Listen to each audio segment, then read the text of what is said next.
dusk, a bruised purple settling over the sky. 3rd October 1943. Étaples, a once charming seaside town on the French coast, was a ghost of its former self. The war had stripped it bare, leaving behind hollowed-out buildings, cobbled streets that echoed with emptiness, and a chilling, ever-present fear. I, Thomas Thorne, an American war correspondent embedded with the French resistance, found myself drawn to this desolate town, a lead on a potential Nazi collaborator leading me here. It wasn't the boarded-up shops or the skeletal remains of a once-proud church that sent shivers down my spine. It was the silence, an unnatural quietude broken only by the mournful cry of gulls wheeling overhead. Even the wind seemed to hold its breath in this town. My guide, a wiry Frenchman named Remy, navigated the maze of deserted streets with ease, his dark eyes scanning every shadow. "We're heading for the Rue des Ombres," Remy muttered, his voice barely a whisper. "Street of Shadows?" I translated, my own voice a harsh rasp in the stillness. Remy nodded, his gaze flicking to a crumbling archway ahead, the sole entrance to the street hidden behind it. "They call it that for a reason, monsieur." Unease gnawed at me. It wasn't just the ominous name. The air grew colder as we passed through the arch, the twilight fading into an unnatural gloom.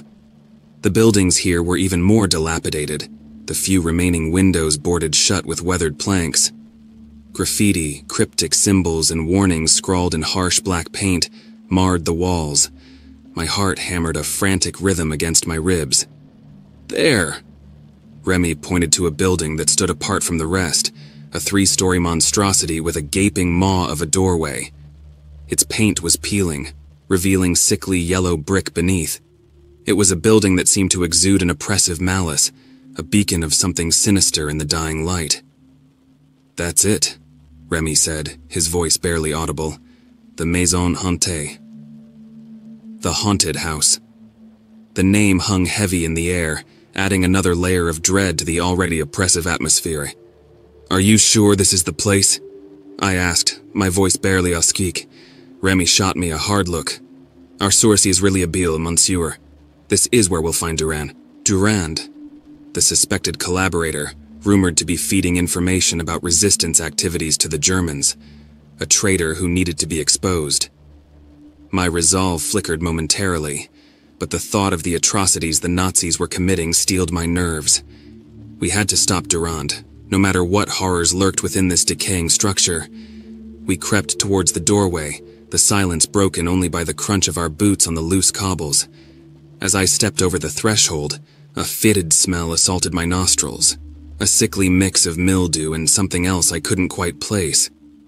The interior was pitch black, the darkness so thick it felt almost tangible. Remy fumbled in his backpack and pulled out a small oil lamp.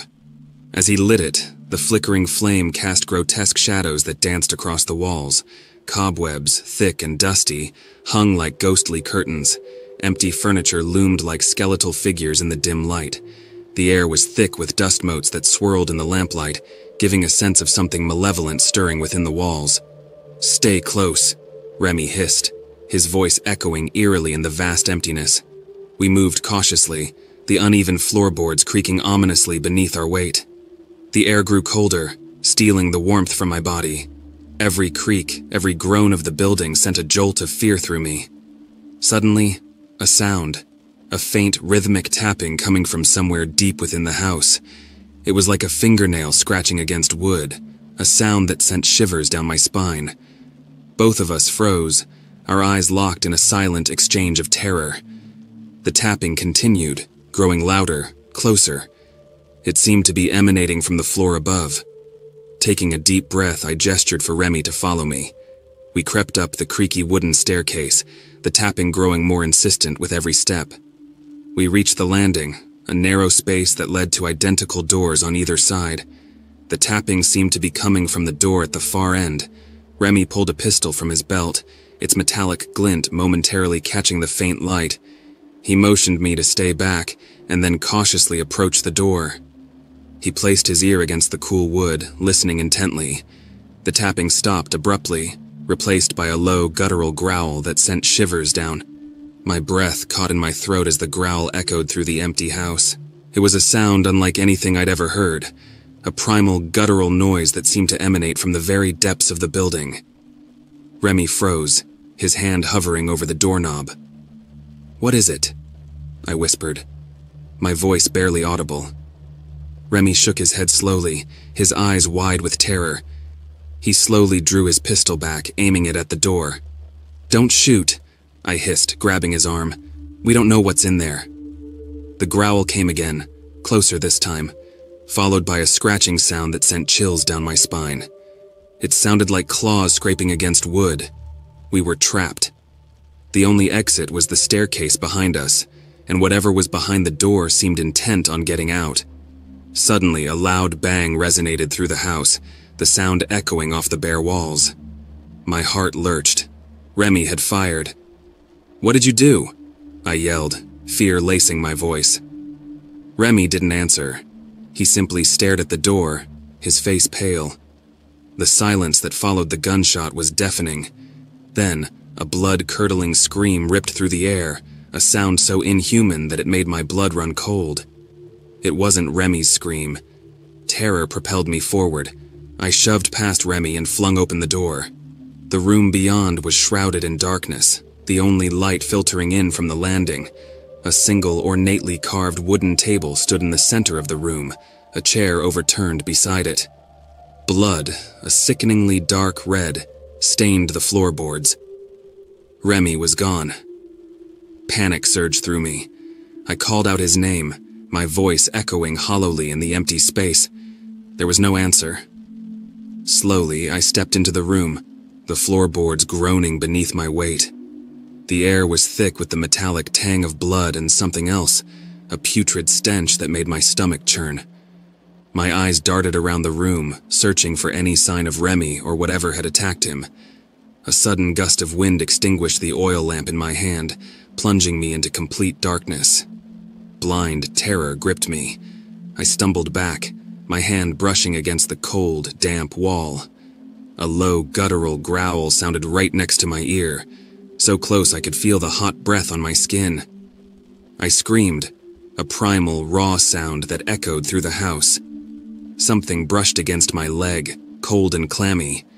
I kicked out blindly, my foot connecting with something solid. Another growl, tinged with pain, ripped through the darkness. I fumbled for the lamp, my fingers desperately searching for the flint and tinder.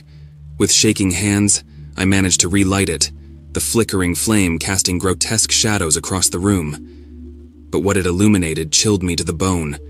There, in the corner, huddled in a heap, was Remy. His face was contorted in pain, his arm twisted at an unnatural angle. But it wasn't his injuries that sent a wave of terror crashing over me. It was what stood over him, a figure unlike anything I'd ever seen. Tall and emaciated, its skin stretched taut over its skeletal frame. Its eyes, burning embers in the gloom, seemed to pierce through me. In its skeletal hand, it clutched a long, jagged blade dripping with blood. It let out a low growl, a sound that seemed to vibrate through the very floorboards.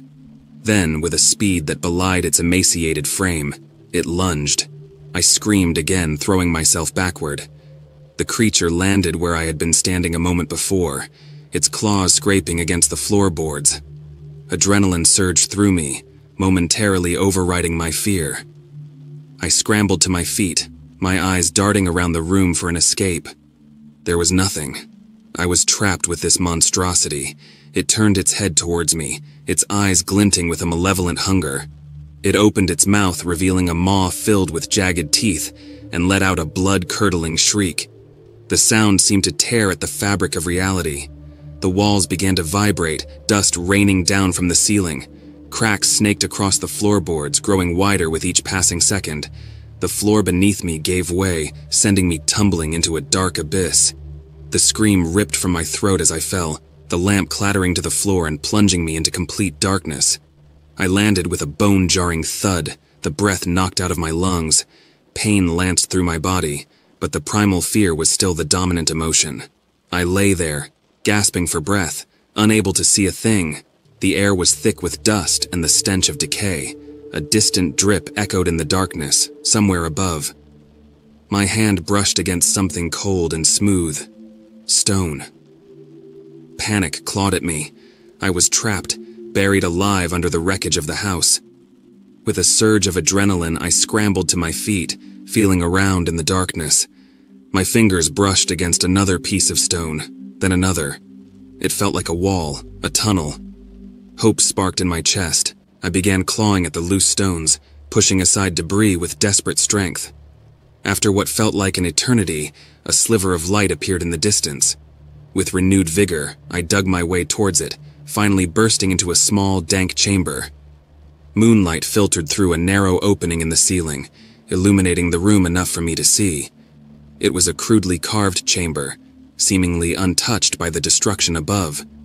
In the center, a single human skull lay on a stone slab, a single candle burning beside it. Carved symbols, similar to the ones I saw outside, adorned the walls. But it wasn't the skull or the symbols that sent a fresh wave of terror through me. It was the low, guttural growling sound that echoed behind me. I spun around, my heart hammering against my ribs. The creature stood in the tunnel entrance, its eyes burning with an insatiable hunger. It was trapped, the low ceiling too short for its emaciated frame. Relief washed over me, laced with a chilling realization. I was trapped too, but at least for now, I was safe. The creature clawed at the low ceiling, its frustrated screeches echoing through the chamber. I looked around, desperately searching for an escape, but there was none. I was condemned to spend my remaining days, or perhaps hours, cowering in this chamber, listening to the maddening growls of the creature just beyond reach. As the sound of its frustrated screeching faded into the distance, a horrifying thought struck me. It wasn't trapped. It was waiting. Waiting for the right moment, the right storm, to collapse the remaining roof and claim its prey. The silence in the chamber was now deafening, a harbinger of the horror to come.